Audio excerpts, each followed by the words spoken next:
नमस्कार. न्यूज 18 लोकमतवर आपण पाहताय दिवसभराच्या बातम्या. आपल्या सगळ्यांचं स्वागत. आणि आता सुरुवात करूयात या बातमीपत्राची सगळ्यात महत्त्वाच्या बातमीनं. राडा झाला आणि तो सुद्धा विधिमंडळाच्या आवारात. विधिमंडळाच्या पायऱ्यांवर मोठा राडा पाहायला मिळाला. सत्ताधारी आणि विरोधकांच्या मध्ये जोरदार धक्काबुक्की झाली. विरोधक आणि शिंदे गटात हा राडा झाला. विधानभवनाच्या पायऱ्यांवर विरोधक आणि सत्ताधारी आमदार चांगलेच आक्रमक झाले होते. घोषणांची जागा नंतर रेटारेटीने घेतली. पण या सगळ्यात राजकारणाची पायरी मात्र घसरल्याचं दिसलं.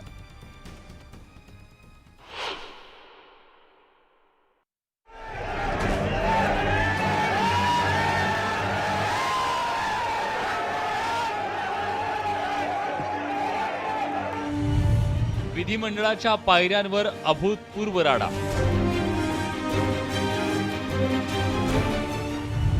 सत्ताधारी विरोधक आमदार भिडले.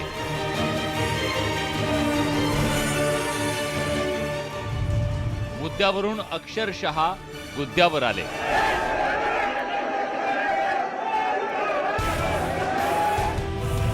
पायऱ्यांवर राजकारणाची पायरी घसरली.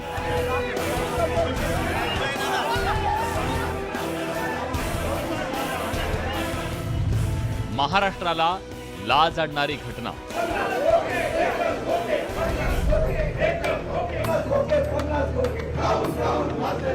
पावसाळी अधिवेशनात गेल्या आठवड्यापासून विरोधकांची विधानभवनाच्या पायऱ्यांवर रोज सत्ताधारी विशेषतः शिंदे गटातील आमदारांविरोधात नारेबाजी आणि घोषणाबाजी चालायची.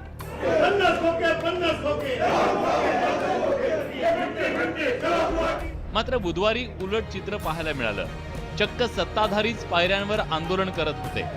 त्यांनी थेट बीएमसी, मातोश्री आणि सिल्वर ओकला लक्ष करत नारेबाजी आणि बॅनरबाजी केली.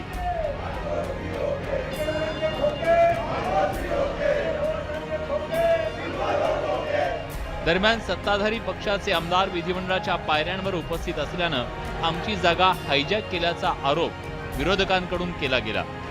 आमदार अनिल पाटील गळ्यात गाजरांची माळ लटकवत या घोळक्यात सगळ्यांचं लक्ष वेधून घेत होते.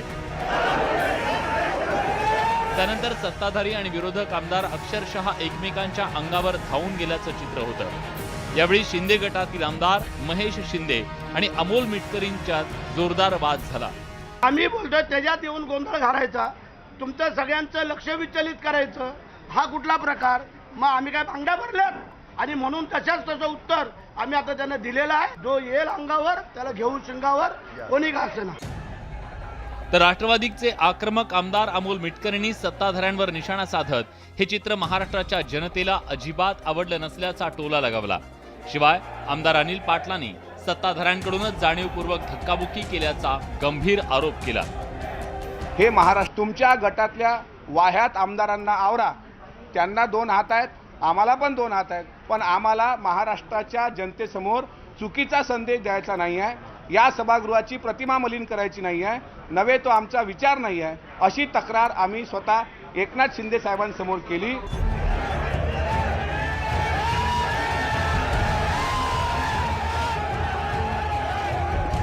आजच्या विधानभवनाच्या पायऱ्यांवर झालेल्या अभूतपूर्व राड्यामुळे राज्यातील सर्व मतदारांच्या मनात हाच प्रश्न तरळला असेल की आपण आपले प्रश्न सोडवण्यासाठी या लोकप्रतिनिधींना विधिमंडळात पाठवलंय की अशा प्रकारे राडा करून राज्यातल्या सौजन्याच्या राजकारणाची ऐशी तैशी करायची. महाराष्ट्र हे सांस्कृतिक राजकारण करणारं राज्य अशी ओळख असलेल्या या राज्याला आजच्या आमदारांच्या राड्यानं गालबोट लागलंय एवढं मात्र नक्की. Bureau report, news 18 Lokmat. तिकडे विधानभवनाच्या पायऱ्यांवर सत्ताधारी आणि विरोधक यांच्यात धक्काबुक्की झाली. विरोधकांनी केलेल्या घोषणाबाजीमुळे सत्ताधारी सुद्धा आक्रमक झाल्याचं पाहायला मिळालं. दरम्यान सत्ताधाऱ्यांना आमच्या घोषणा झोंबल्या, त्यामुळेच ते पायऱ्यांवर आंदोलनासाठी आल्याचा टोला विरोधी पक्षनेते अजित पवार यांनी लगावलाय. 50 खोके एकदम ओके ही घोषणा जिव्हारी लागल्यानंच ते संतापल्याचं अजित पवार म्हणाले. शिंदे गटाला त्यांच्या आमदाराला या झोंबल्या की कधी आतापर्यंत मी बरेच वर्ष काम करतोय, परंतु विरोधी पक्ष नेहमी आम्ही सत्तेवर असताना पण विरोधी पक्ष इथे येऊन घोषणा द्यायचा, आम्ही कधी त्याला अडवलेलं नाही. परंतु आज जाणीवपूर्वक ज्या पद्धतीनं महाराष्ट्रामध्ये ह्या सगळ्या घोषणा दाखवल्या गेल्या आणि त्याच्याबद्दल जनमानसामध्ये या लोकांची प्रतिमा त्यामुळं मलिन झाली का काय अशा प्रकारची शंका त्यांनाच आली. 50 खोके एकदम ओके ही घोषणा त्यांना एवढी जिव्हारी लागली, एवढं ते नाराज झालेले दिसत आहेत. त्याच्यामुळंच आज त्यांच्यातले काही आमदार इथं आलेत आणि समोर येऊन घोषणा देत आहेत. त्याच्या मागे तुम्ही बघताय की बाकीचे विरोधी पक्षाचे सगळे आमदार घोषणा देत आहेत. वास्तविक ज्या विधिमंडळामध्ये अशा गोष्टी घडत असतात त्यांना दिलेल्या घोषणा आणि त्याच्यातून त्यांना जे काही मनाला लागलंय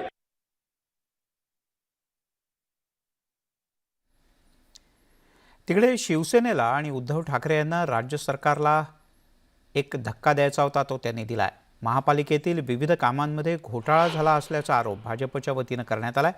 त्यावर चौकशीचा निव्वळ फार्स करता येणार नाही. मुंबई मनपाचं कॅगच्या मार्फत विशेष ऑडिट करण्यात येईल अशी घोषणा राज्याचे उपमुख्यमंत्री देवेंद्र फडणवीस यांनी सभागृहात केली. राज्य सरकारची ही घोषणा म्हणजे शिवसेनेसाठी धक्का असल्याचं मानलं जातं.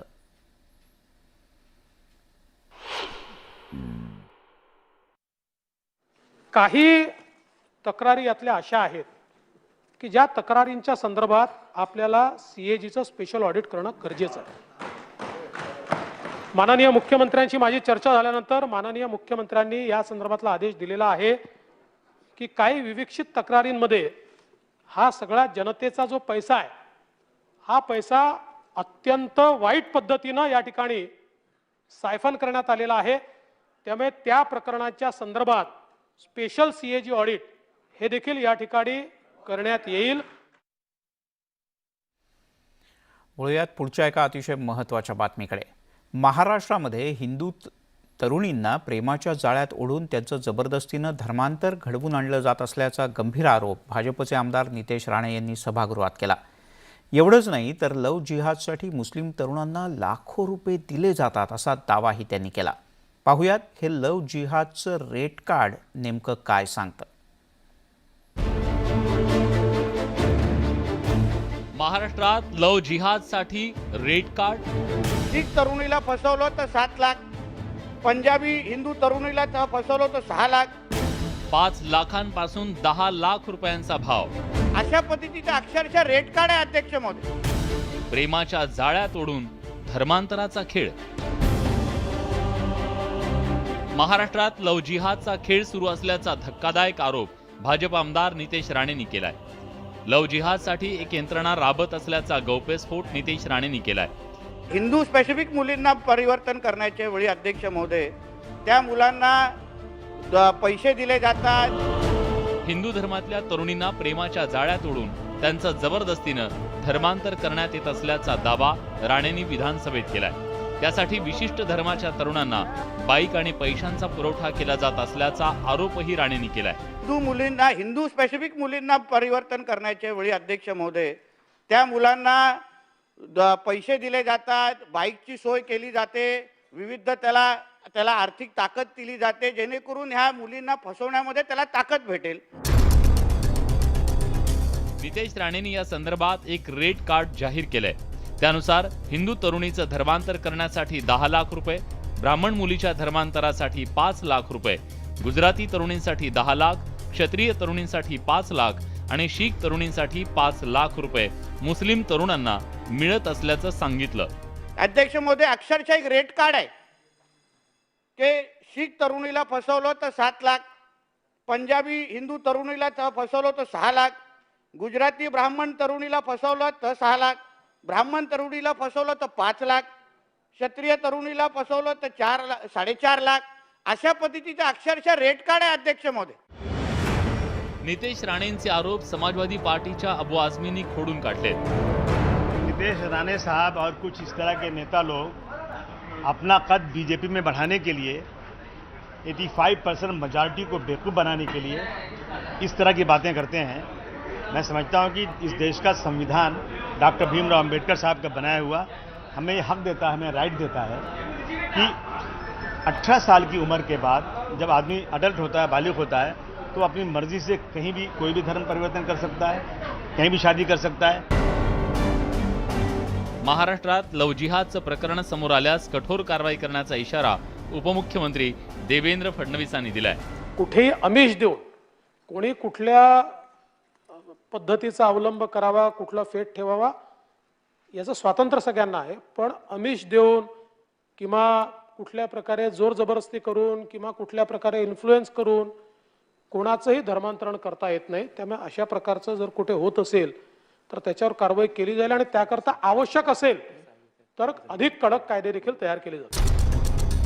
महाराष्ट्रात आंतरधर्मीय लग्नांचं प्रमाण मोठं आहे, पण आंतरधर्मीय लग्न आड लव जिहाद सिंडिकेट कार्यरत असेल तर ते समाजासाठी अतिशय धोकादायक ठरेल। अजित मांढरे, न्यूज 18 लोकमत, मुंबई। आणि आत्ताच एक मोठी बातमी हाती येते, ती म्हणजे सत्ता संघर्षाच्या सुनावणीबद्दल अद्यापही अनिश्चितता आहे। सुप्रीम कोर्टाच्या कामकाजाच्या यादीमध्ये महाराष्ट्रातल्या सत्ता संघर्षाच्या प्रकरणाच्या सुनावणीचा उल्लेख नाही, त्यामुळे उद्याला होणाऱ्या सुनावणीबद्दल सुद्धा मोठी अनिश्चितता आहे। प्रशांत लीला रामदास आपले दिल्लीचे प्रतिनिधी आपल्यासोबत आहेत। प्रशांत, पुन्हा सुनावणी होणारच नाही उद्या? महत्वाचं म्हणजे जर मिलिंद बघितलं आपण या संदर्भात या घडीला स्पष्टपणे बोलणे शक्य होणार नाही, कारण की गेल्या वेळीची जर आपल्याला अनुभव बघितला आपण तर ऐनवेळी ही या महाराष्ट्रातील सत्ता संघर्षाची जी याचिका आहे ती लिस्टेड करण्यात आली होती। साधारणतः 10:30 वाजता कोर्टाचं काम सुरू होतं, पण 10:38 म्हणजे जवळपास 10 मिनिटांनी ती यादी त्या संदर्भात सूचीबद्ध करण्यात आली। त्यानंतर ज्या पद्धतीने बघितलं गेलं की शेवटी पासवर मॅटर झाल्यानंतर त्याची सुनावणी झाली। अशाच प्रकारे उद्या येणे शक्यता आहे का, यावर अजूनही अनिश्चितता आहे। महत्वाचं म्हणजे महाराष्ट्राच्या सत्ता संघर्षातील दोनही गट हे दिल्लीत पोचले। एकीकडे शिंदे गट आहे, पण सोबतच जर बघितलं तर शिवसेनेचे सर्व जे प्रमुख नेते आहेत, ते 3 ते 4 प्रमुख नेते ते देखील दिल्लीत पोहोचलेले आहेत। आणि याशिवाय हे सर्व महत्वाचे नेते तर पोहोचलेच आहे, पण या सगळ्या पार्श्वभूमीवर हे अत्यंत महत्वाचं आहे की सुप्रीम कोर्टाने अजूनही घटनापीठाची स्थापना केली नाहीये।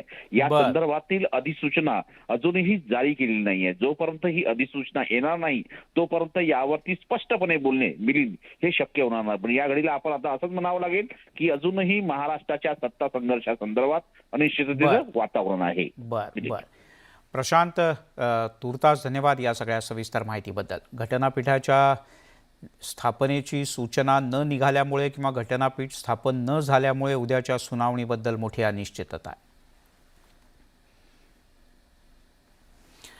तिकडे पुण्यामध्ये गणेशोत्सवाच्या पार्श्वभूमीवर अफजल खानाच्या देखाव्याला अखेर मंजुरी देण्यात आली। पुणे पोलिसांनी याच संदर्भात मंजुरीचं एक पत्र काढलंय। कोथरूड पोलिसांनी अटी शर्तींवर यासाठी परवानगी दिली आहे। न्यूज 18 लोकमतनं ही बातमी लावून धरली होती। त्यानंतर आता या देखाव्याला परवानगी मिळाल्यानं संगम गणेश मंडळाला मोठा दिलासा मिळाला आहे। 2 दिवसांपूर्वीच पोलिसांनी अफजल खानाच्या वधाच्या जिवंत देखाव्यासाठी परवानगी नाकारली होती आणि त्यामुळे वाद पेटण्याची चिन्ह दिसत होती, पण आता अखेर पोलिसांनी देखाव्याला परवानगी दिली, त्यामुळे गणेश भक्तांमध्ये समाधानाचं वातावरण आहे। परवानगी दिली नव्हती, दिली होती याच्यावर फार मोठा वादविवाद आहे। परवानगी दिली याचा अर्थ सरकार कुठच्या विचाराचाही साबित झालेला आहे, पण एक प्रवृत्ती अशी असते की माझ्या मतदारसंघामध्ये किंवा जिल्ह्यामध्ये देखील एखादा रस्ता होणार आहे हे माहिती आहे, म्हणजे एखादा रस्ता होणार आहे माहिती आहे, पण त्याच्या अगोदर आदल्या दिवशी आंदोलन करायचं। म्हणजे लोकांना असं वाटतं की दुसऱ्या दिवशी जर रस्ता झाला तर तो आंदोलनामुळे झाला, ही एक टॅक्ट असते, परंतु सरकार कुठच्या विचाराचं आहे परवानगीनं सिद्ध झालेलं आहे। आणि आता पुण्यातल्या आणि पश्चिम महाराष्ट्रातल्या काही ठिकाणच्या डिझेल पेट्रोल चोरीच्या काही खास बातम्या।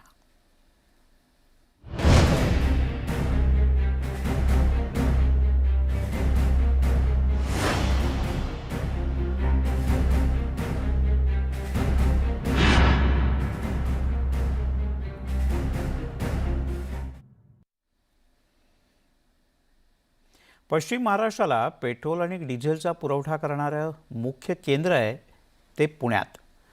पुणे जिल्ह्यातल्या लोणी काळभोर आणि उरळी इथे ऑइल डेपोत संगनमतानं पेट्रोल आणि डिझेलची चोरी होते हे उघड झालंय. या केंद्रावरून अधिकारी, ट्रान्सपोर्टर आणि कर्मचारी यांच्या संगनमतानं कोट्यवधी रुपयांच्या इंधनाची चोरी होते. महिन्याभरापूर्वीच पुणे पोलिसांच्या सामाजिक सुरक्षा शाखेनं पेट्रोल चोरी करणाऱ्या टँकर चालक मालक यांना रंगेहात पकडलं होतं. पण सुरुवातीला दिसलेला कारवाईचा जोर अचानक शांत झाला आणि त्यामुळे आता संशय व्यक्त होतोय. नेमका हा सगळा प्रकार काय पाहूयात. पुण्याच्या ऑइल डेपोतच इंधनाची चोरी, अधिकारी आणि वाहतूकदारांची भागीदारी. पोलिसांनी उघड केलं इंधन चोरीचं पितळ. काही दिवसांनी कारवाईचा वेग मात्र मंदावला. पुणे आणि परिसरात इंधनाचा पुरवठा करणाऱ्या भारत पेट्रोलियम, हिंदुस्तान पेट्रोलियम आणि इंडियन ऑइल या तिन्ही कंपन्यांचे ऑइल डेपो हे लोणी काळभोर परिसरात आहेत. इथून रोज 20,000 लिटर क्षमतेचे साधारणतः 750 टँकर्स हे वितरणासाठी पाठवले जातात. वितरण व्यवस्थेत 2 प्रकारचे टँकर्स भरले जातात, ते म्हणजे पेट्रोल पंप चालक आणि वाहतूकदारांचे टँकर्स. या टँकर्सच्या सुरक्षेसाठी वेगवेगळ्या यंत्रणा उभारण्यात आलेल्या आहेत. पण असं असताना देखील प्रत्येक टँकर मागे दररोज 100 ते 120 लिटर इंधनाची चोरी होत असल्याचं समोर आलंय.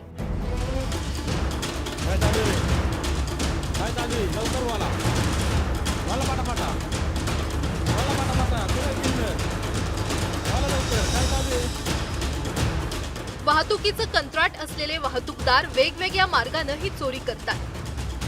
पेट्रोल पंप चालकांच्या टँकर्समधून हे इंधन चोरलं जातं आणि वाहतूकदारांच्या टँकर्समध्ये भरून डेपोच्या बाहेर काढलं जातं. बाहेर टँकर्स खासगी शेतांमध्ये उभे करून त्यातील अतिरिक्त इंधन बाहेर काढून पुन्हा काळ्या बाजारात विक्रीसाठी नेलं जातं. राजरोसपणे हा प्रकार सुरू असतो. विशेष म्हणजे पुणे ग्रामीण पोलिसांच्या पोलीस कल्याण प्रकल्पातून सुरू असलेल्या 2 पेट्रोल पंपांनाच कमी इंधनाचा पुरवठा झाल्यानंतर हे प्रकरण उजेडात आलं. पुणे पोलिसांच्या सामाजिक सुरक्षा शाखेनं 4 जुलै रोजी छापा टाकून हा प्रकार उघडकीस आणला. पुणे पोलिसांनी केलेल्या कारवाईत या घोटाळ्यात अनेक धक्कादायक बाबी समोर आल्या. इथं गेली कित्येक वर्षानुवर्ष पेट्रोल डिझेलची चोरी वेगवेगळ्या मार्गानं होत आली आहे.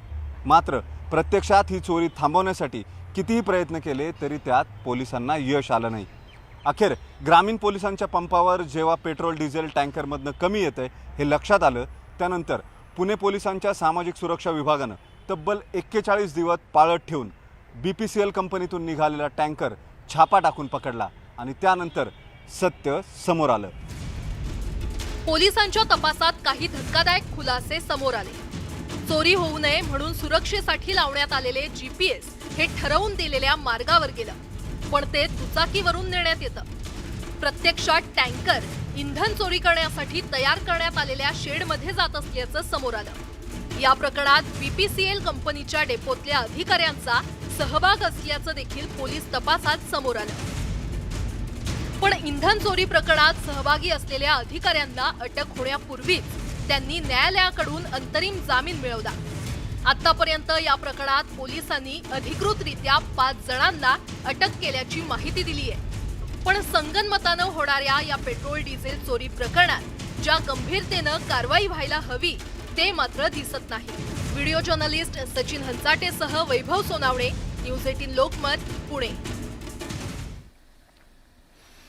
तिकडे पुण्यातील ऑइल डेपोत संगनमतानं पेट्रोल डिझेलची चोरी होत असल्याचं पोलिसांनी उघड केलंय. पण ही चोरी नेमकी कशी केली जाते त्याचे एक्सक्लुझिव्ह व्हिज्युअल्स न्यूज 18 लोकमतच्या हाती लागले.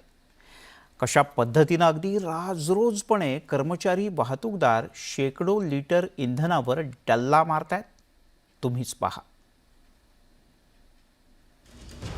पुण्यातील ऑइल डेपोत वाहतुकीचं कंत्राट असलेले वाहतूकदार आणि कर्मचारी वेगवेगळ्या मार्गानं इंधन चोरी करतायत.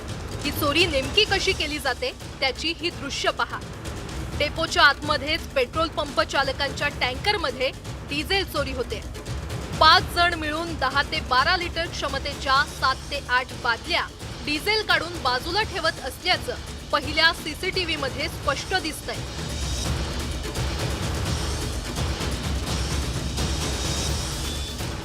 पेट्रोल पंप चालकांचा टँकर निघाल्यानंतर त्या ठिकाणी वाहतूकदाराचा टँकर येतो.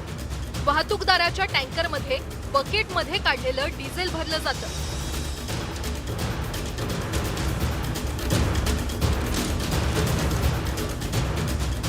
या दोन्ही घटना सीसीटीव्ही मध्ये स्पष्ट दिसतायत. पेट्रोल पंप चालकांच्या टँकरमधून हे इंधन चोरलं जातं आणि वाहतूकदारांच्या टँकरमध्ये जास्तीचं इंधन भरून डेपोच्या बाहेर नेऊन निर्मनुष्य ठिकाणी डिझेल बाहेर काढून पुन्हा काळ्या बाजारात विक्री करण्यासाठी काढलं जातं. एखाद्या पंपवाल्याच्या पेट्रोल डिझेलच्या टँकरमधनं तिथंच 4 बादल्या निघत आहेत भरून झाल्यानंतर, त्या दुसऱ्या कोणत्या गाडीमध्ये टाकल्या जातात, त्या बाहेर येऊन त्या चोरी करतात. म्हणजे जे एक विश्वास कंपन्यांच्या ऑपरेशन्सवरती पाहिजे डीलर्सचा, की मला इथं मी 100 रुपये देतोय तर मला 100 रुपयाचा माल बरोबर येतोय, क्वालिटी आणि क्वांटिटी, ही शाश्वतीच राहिली नाही. त्यामुळं आम्ही फार व्यथित आहोत. खरं तर टँकर्समधून इंधनाची चोरी होऊ नये म्हणून अनेक उपाययोजना करण्यात येतात. डिजिटल लॉक, जीपीएसद्वारे live location, tamper proof petrol diesel असोसिएशननं केलाय.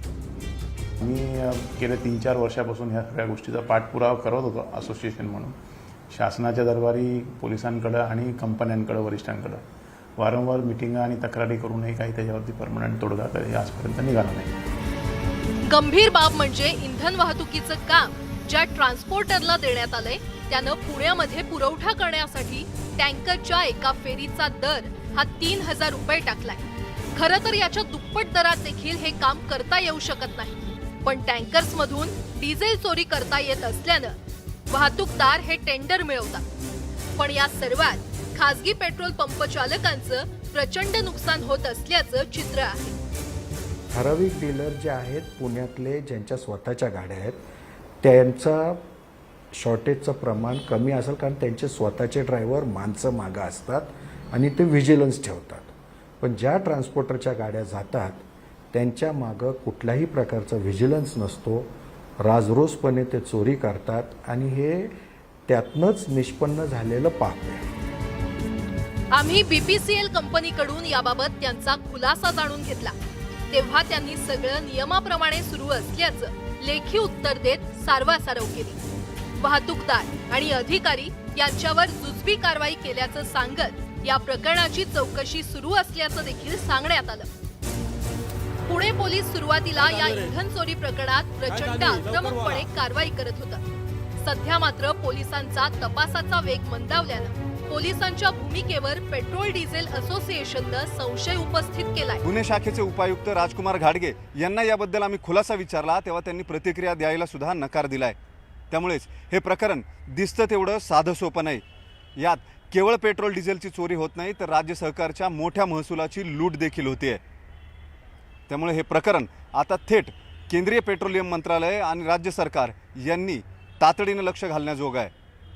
व्हिडिओ जर्नलिस्ट सचिन अंचटेसह वैभव सोनवणे, न्यूज 18 लोकमत, पुणे. आक्रमक हिंदुत्व स्वीकारलेल्या मनसेनं आता प्रादेशिक भूमिका काहीशी सौम्य केली असं दिसतंय. कारण मराठी आणि गुजराती असं काही वेगळं नसतं असं वक्तव्य राज ठाकरे यांच्या पत्नी शर्मिला ठाकरे यांनी केलं. मराठी मनसेचं गुजराती प्रेम अचंबित करणार आहे.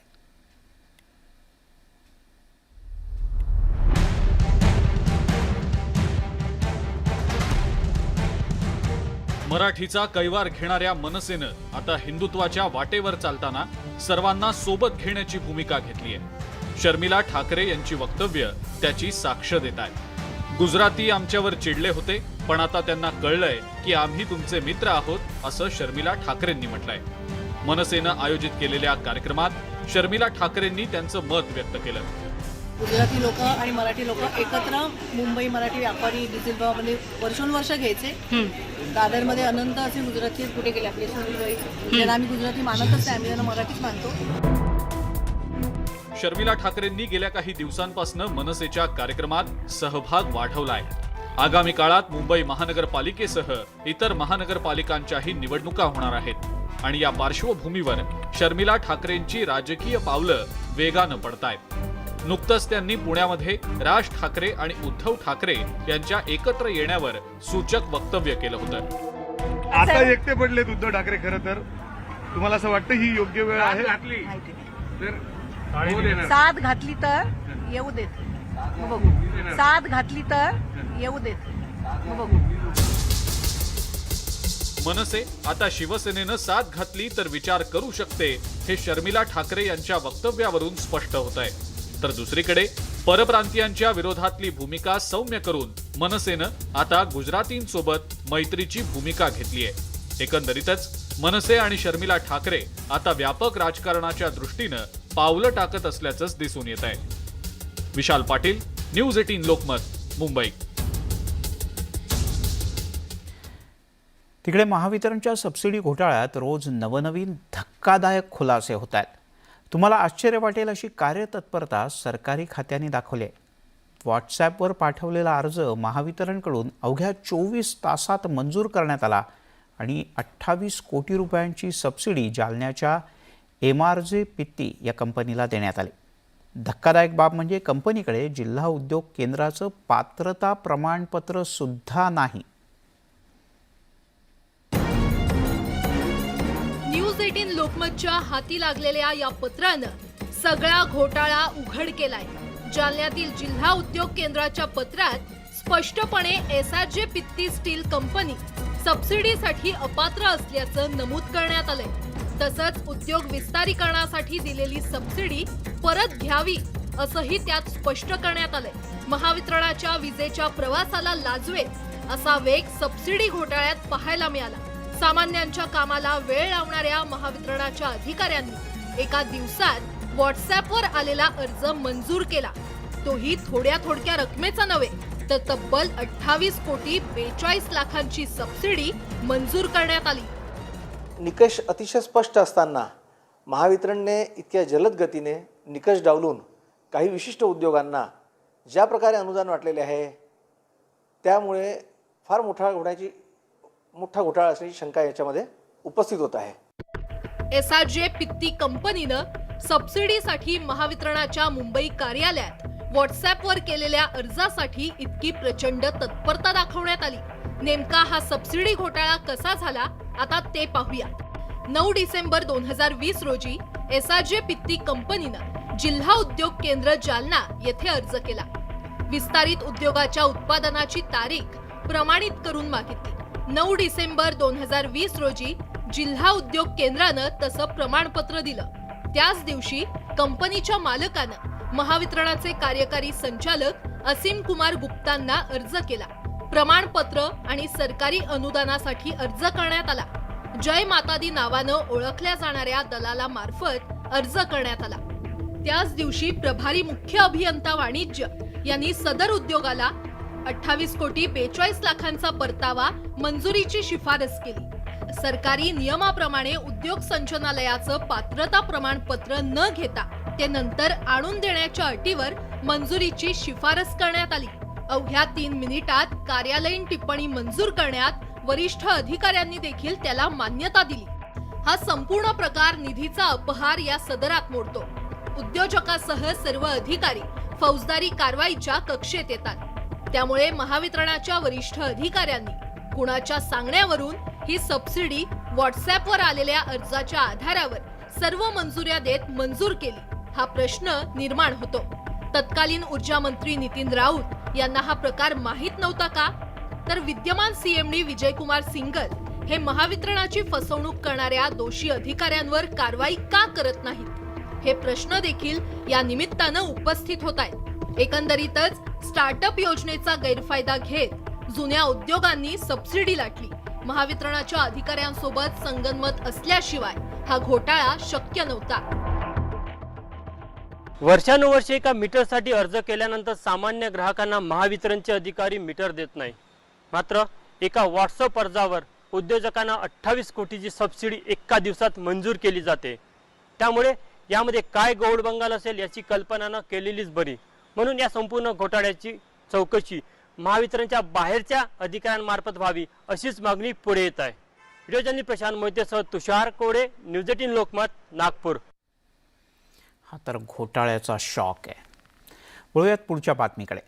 पुणे महानगरपालिकेनं वारजे भागात DB OFT या तत्वावर देशातलं पहिलं खाजगी हॉस्पिटल बांधायला घेतलंय. पण याच हॉस्पिटल खाजगीकरणाच्या मुद्द्यावरून पालिकेवर टीका होऊ लागले. नेमका हा वाद काय पाहूयात.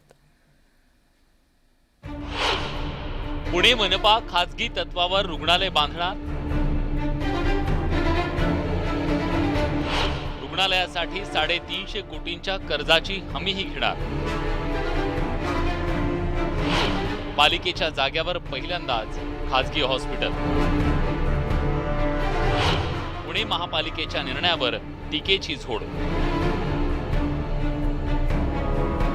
राज्यात सत्तांतर होताच पुणे महानगरपालिकेनं 350 कोटी रुपये खर्चाच्या खाजगी हॉस्पिटल उभारणीला परवानगी मिळवली आहे. राज्य सरकारनं परवानगी दिलेल्या या करारानुसार वारजेतील 2.5 एकराच्या भूखंडावर पुणे मनपा खाजगी विकासकामार्फत अंदाजे 700 खाटांचं हॉस्पिटल बांधणार आहे. एक खाजगी संस्था हे रुग्णालय design, build, finance, operate, transfer या तत्वावर बांधणार आहे. त्यासाठी पुणे महानगरपालिका नेदरलँड रोबो बँकेकडून 1.5% व्याजदरानं 350 कोटी रुपयांचं कर्ज घेणार आहे. कर्जाची परतफेड संबंधित विकासक करणार आहे, पण कर्जाची हमी पूर्णपणे महापालिकेची असेल. या बदल्यात संबंधित वैद्यकीय व्यावसायिक हे पालिकेचं हॉस्पिटल किमान 30 वर्ष चालवणार आहेत. अर्थात या संबंधीचा नेमका करार अजून समोर यायचा आहे, पण त्याआधीच हा पालिकेचा खाजगी हॉस्पिटल प्रकल्प वादात सापडलाय.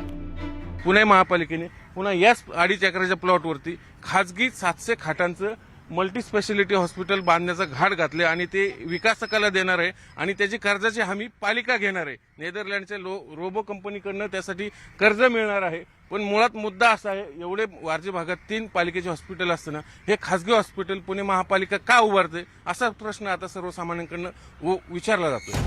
पुण्यात 500 खाजगी हॉस्पिटल असताना पुणे मनपा खाजगी उभारतेच कशासाठी आणि कोणाच्या भल्यासाठी असा सवाल आप आणि काँग्रेसनं उपस्थित केलाय. त्यांनी 350 कोटीचा निधी आणावा आणि ते 350 कोटीचं एक चांगलं हॉस्पिटल जे सर्व सेवा सुसज्ज मोफत ससूनच्या धर्तीवर असेल एवढी आम आदमी पार्टीची मागणी आहे. 10,000 स्क्वेअर फीटच्या जागेवर तुम्ही 350 कोटीचं कर्ज घेणार आणि एक परस्पर तुम्ही ज्याला ठरवलं त्याला तो दवाखाना चालवायला देणार आणि तो दवाखाना चालवायला त्याची कुठेही बांधिलकी नाही. तो उद्या सोडून गेला तर त्याच्यासाठी तुम्ही विमा काढून ठेवलेला आहे. BOT असेल, डीबूट असेल, या कोणत्याही ह्याच्यामध्ये विमा काढल्याने म्हणजे तुम्हाला देण्या अगोदर खात्री आहे की ज्याला तुम्ही दवाखाना चालवायला देताय तो अगोदरच पळून जाणार आहे. म्हणून काँग्रेस पक्षाचा या विषयाला विरोध आहे. दरम्यान हॉस्पिटल खाजगीकरणासंबंधीचे सर्व आरोप भाजपचे तत्कालीन स्थायी समिती अध्यक्ष हेमंत रासने यांनी फेटाळून लावलेत. 1 रुपयाचा सुद्धा महापालिकेला तोशीस होणार नाही. 18 वर्ष हॉस्पिटलच्या रिझर्वेशन करता पडून राहिलेली जागा तिचा चांगल्या पद्धतीने वापर होणार आहे. ह्याकरता जे कोणी विरोध करतात त्यांना सुद्धा मला ही विनंती आहे की ह्याच्यातील सकारात्मक बाजू बघून आपण ह्याच्यात काही थोड्या एका दुसरा लूपहॉल्स असेल तो आपण दूर करण्याचा प्रयत्न निश्चित करू. पुणे मनपा रुग्णालयात यापूर्वी मोफत मिळणाऱ्या काही वैद्यकीय सेवा आधीच खाजगी व्यावसायिकांच्या घशात घालण्यात आल्यात. पण आता अख्खं हॉस्पिटल खाजगी पद्धतीने उभारून ते खाजगी वैद्यकीय व्यावसायिकांच्या घशात घालण्याचा घाट घातला जातोय. त्यामुळे विरोधक पुणे मनपा प्रशासनाविरोधात अधिक आक्रमक होण्याची शक्यता आहे. व्हिडिओ जर्नलिस्ट गणेश कदमसह चंद्रकांत फुंदे, न्यूज 18 लोकमत, पुणे. आणि आता बातमी एका अफवेच्या बाजाराची. सोलापूरच्या कुंभारी इथल्या गणपती मंदिरातल्या गणपतीच्या डोळ्यातून अश्रू वाहत असल्याची अफवा पसरली. या अफवेनंतर भाविकांनी दर्शनासाठी मंदिरात एकच गर्दी केली. गणपतीच्या डोळ्यातून अश्रू येत असल्याचा व्हिडिओ सध्या व्हायरलही झालाय. दरम्यान अशा कोणत्याही अफवांवर विश्वास ठेवू नये. यामागचं शास्त्रीय कारण काय याचा शोध घेतल्यानंतरच नेमका प्रकार स्पष्ट होईल असं अंधश्रद्धा निर्मूलन समितीनं म्हटलंय. सकाळी 10 वाजता हे दोघं पूजेला आला असताना भयानक गणपतीच्या डाव्या डोळ्यातून अश्रू येत असताना निदर्शनास आलं. त्यामुळे गावातल्या लोकांना मी भरपूर लोक येतं गोळा करून प्रत्यक्ष मी पुन्हा ते अश्रू पुसण्याचा प्रयत्न केला, पण तरीसुद्धा ते अश्रू थांबेना झालेत. त्यामुळे आता ही चमत्कारच म्हणावं लागेल. कुंभारी ते होडगी रोड सोलापूर परिसरामध्ये गणपतीच्या डोळ्यातून पाणी येतं असं भासवून परिसरातील नागरिकांना भयभीत करून फसवून लोकांकडून पैसे उकळण्याचा प्रकार सध्या सुरू आहे. अशा प्रकारावर नागरिकांनी विश्वास ठेवू नये, अफवेवर विश्वास ठेवू नये, सत्सद विवेकबुद्धीला स्मरून विवेकवादी व्हावं. तिकडे जळगावच्या बोदवड नगर परिषदेच्या अधीक्षकाला भर रस्त्यातच एका महिलेनं चोप दिला. मालमत्ता उतार्यावर वारस म्हणून नोंद करून देण्यास सतत टाळाटाळ हा अधीक्षक करत होता असा त्याच्यावर आरोप आहे. त्यामुळे संतप्त महिलेनं आणि तिच्या मुलानं अधीक्षक राजू सिंग चव्हाण यांना नगरपंचायतीच्या गेटसमोरच अडवलं, शिवीगाळ केली आणि मारहाणसुद्धा. या प्रकरणी पोलीस स्थानकात तक्रार दाखल करण्यात आली.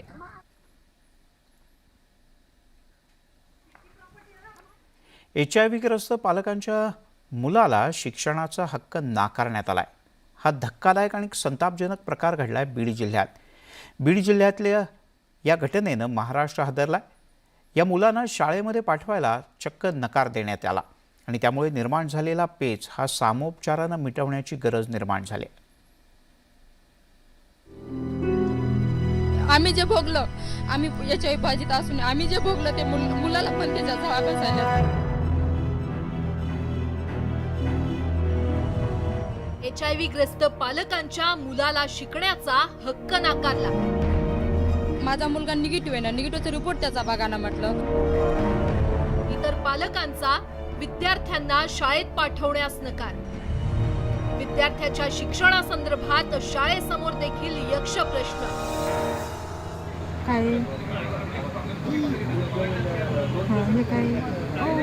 बीड जिल्ह्यातल्या पालीत आईसोबत अभ्यास करणारा हा विद्यार्थी पहा. कोणताही दोष नसताना या चिमुकल्याचं शैक्षणिक भवितव्यच धोक्यात आलंय. या मुलाचा दोष एवढाच आहे की त्याचे आई वडील HIV ग्रस्त आहेत.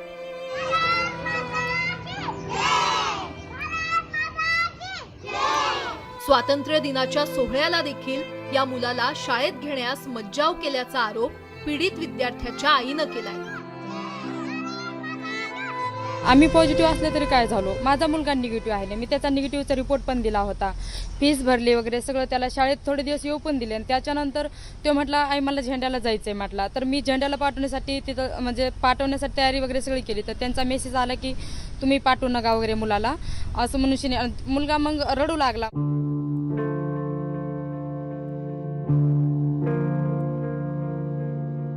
पालकांच्या या भूमिकेमुळे शाळा प्रशासनासमोर देखील पेच निर्माण झालाय. हा मुलगा वर्गात आहे म्हटल्यावर पालकांनी आपल्या मुलांना शाळेत पाठवायला नकार दिला.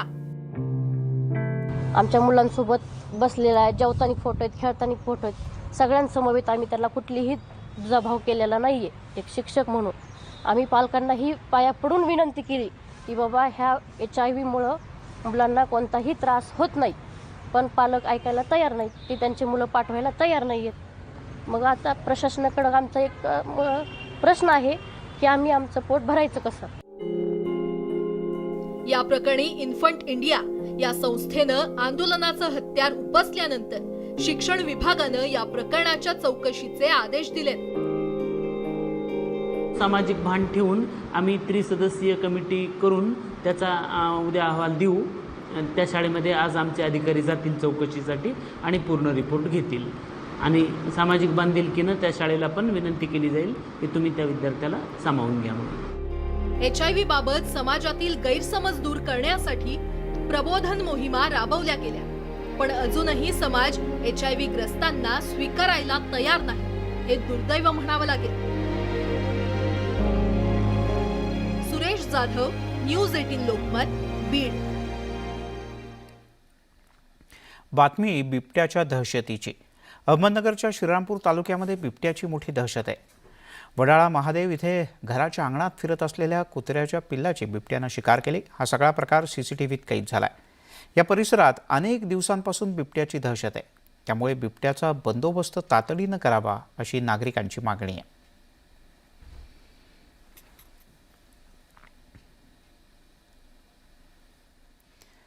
तिकडे नाशिकच्या साडेगाव शिवारात धुमाकूळ घालणाऱ्या बिबट्याला जेरबंद करण्यात वनविभागाला यश आलंय. बिबट्याच्या वावरामुळे इथल्या नागरिकांमध्ये भीतीचं वातावरण होतं.